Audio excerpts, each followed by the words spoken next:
खुशियों के सेवन की लालसा मनुष्य का यह जीवन ही नहीं, आने वाला जन्म भी नष्ट कर देती है।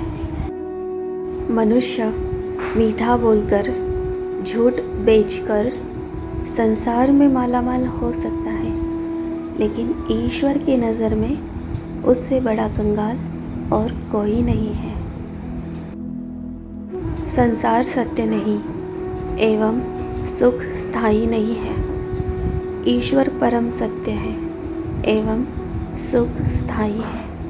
इसीलिए ईश्वर की नज़र में मालामाल यानी श्रेष्ठतम बनो। विषयों से वैराग्य होना चाहिए। ईश्वर से प्रेम करो। अपनी भक्ति की शक्ति से उन्हें प्राप्त करने की कोशिश करो, तभी परम धाम की प्राप्ति होगी। दिमाग संसार में है, इसीलिए परेशान है। दिमाग को भगवान का सुमिरन करने में लगाओ। भगवान की भक्ति सांसारिक सुख पाने के लिए नहीं की जाती। भगवान की भक्ति स्वयं भगवान को पाने के लिए की जाती है। यही वास्तविक भक्ति है, परम आनंद और शांति की स्थिति है। पूजा पाठ करने से भी मन कलुषित रहे तो सब व्यर्थ है। ऐसे कलुषित मन भगवान की कृपा पाने का हकदार नहीं होता।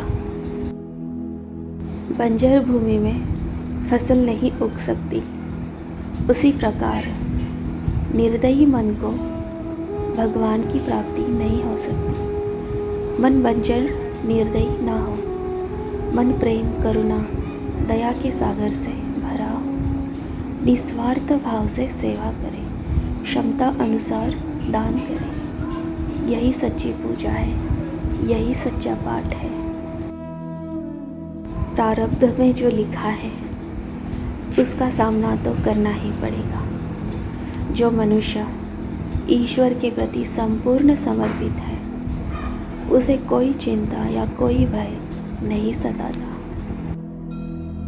ईश्वर आपका मौन भी सुन लेते हैं। प्रार्थना को बार बार या ज़ोर से कहने की ज़रूरत नहीं है। भक्ति सच्ची और एकनिष्ठ हो।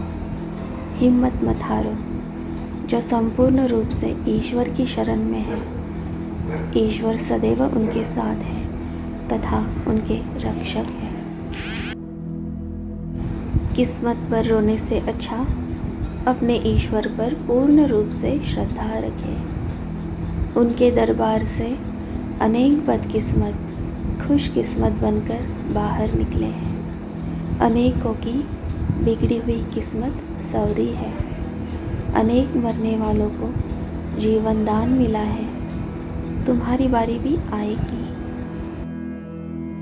जो मनुष्य हिम्मत नहीं हारता है और प्रयास करना नहीं छोड़ता है, उन्हें सफल बनाने के लिए भगवान अवश्य सहायता करते हैं। तुम्हारा दुर्भाग्य सौभाग्य में बदलने की क्षमता उस परमपिता परमेश्वर में है। सबूरी बनाए रखें।